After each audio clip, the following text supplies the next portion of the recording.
It's Friday! Hi, I'm Robert Trock, and if you've been to the site before, you know that this is FusionFitnessTV.com. If not, welcome.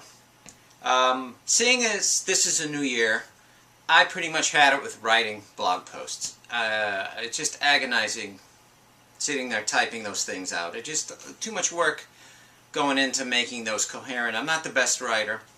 So I figured I'd start the year off with video blogs, which I'm going to put up 2 to 3 times a week.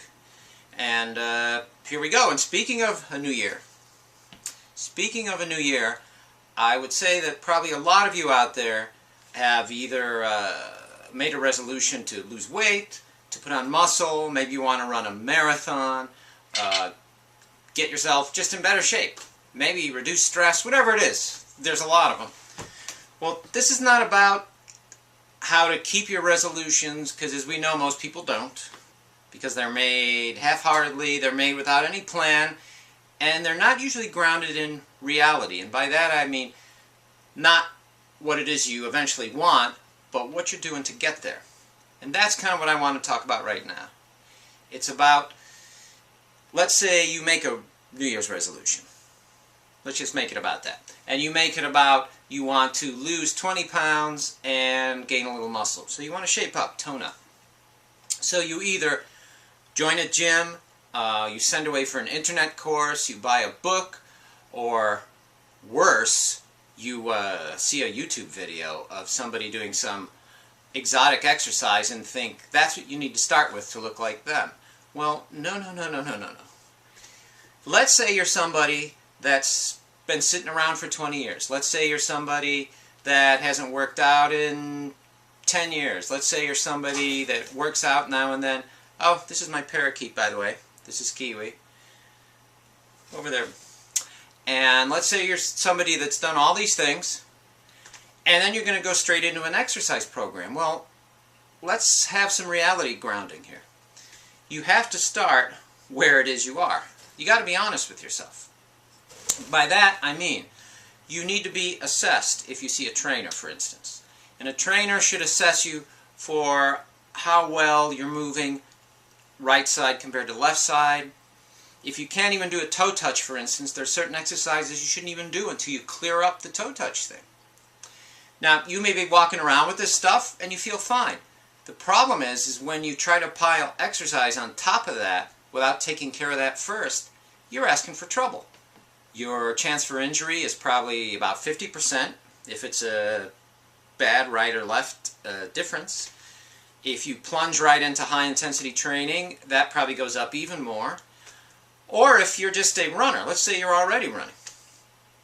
Running is one of the more imbalancing activities that I know of, because I used to be a competitive distance runner, and I've worked with a lot of them, and I can tell you what it does to your body. If you're not doing ancillary exercises, and you're a runner, and you suddenly try to go into some kind of strength training without addressing these basic things first, you're in trouble. You're asking for a lot of trouble.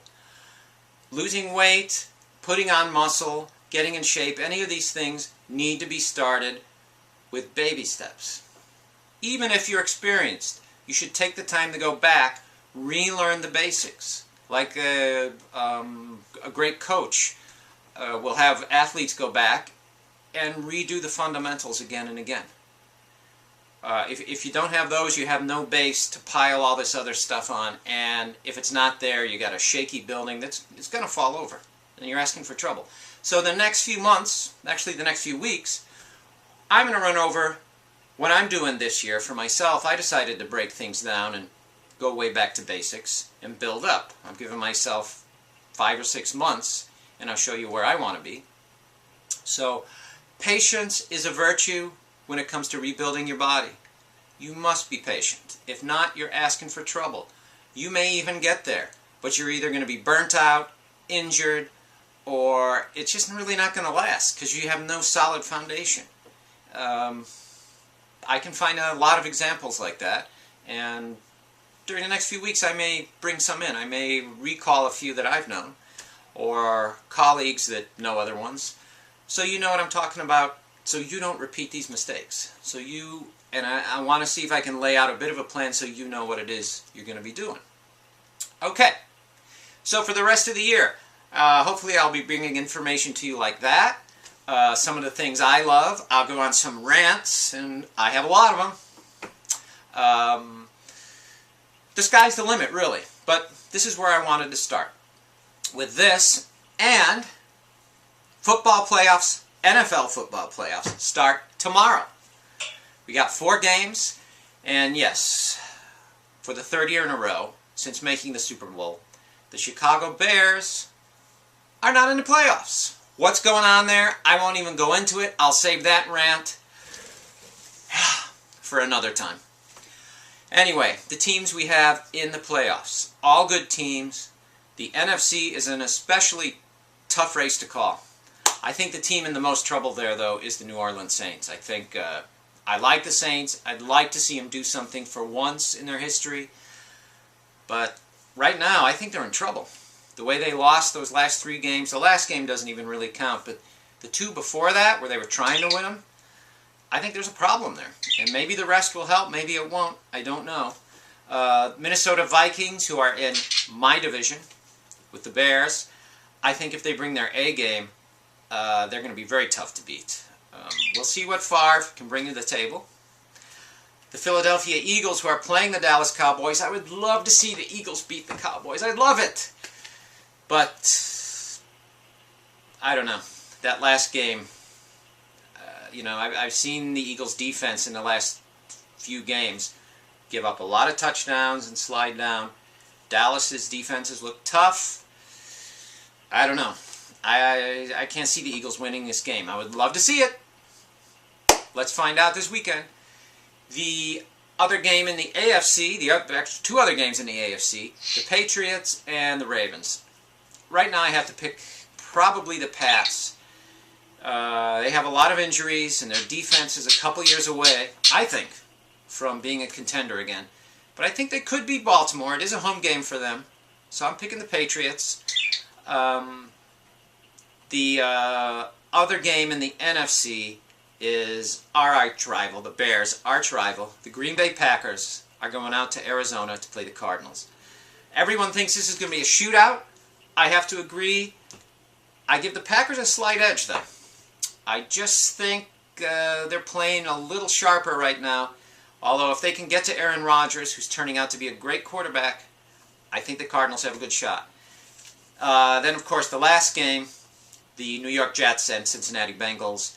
I've lived in New York for almost 30 years. I can't stand the Jets. I've always hated them. I hope the Bengals ground them into pastel chalk, but I think this game's a toss-up. Whatever happened last week in that game between the 2 of them, you got to throw that game out. This one's for real. It is a home game for Cincinnati, so I give Cincinnati a little bit of an advantage for this. So I'm picking Cincinnati with a slight edge. Dallas Cowboys, Packers in a slight edge, and the New England Patriots in a bit of an edge. That's a fairly close game. They're all pretty close games, so I'm psyched. We have other teams coming up who haven't even played yet. The Colts and the Chargers. Everyone's picking the Chargers to go to the Super Bowl, and for my money right now, that looks like a great pick. Obviously, the other team to win, you got to pick the Colts. And if it's a perfect world, we'll see a Colts-Chargers AFC Championship game. And we'll see Dallas and the Jets and who else? And Minnesota all out. And we'll see New Orleans on the other side of the ball. Until early next week, I'll be back. I'll let you know how I feel about the games. Hopefully you will too. You can type in your comments. Until then, hope your workouts go well. Stay strong, stay in shape. Get your lungs and heart going. Eat well, and I'll see you early next week. Bye.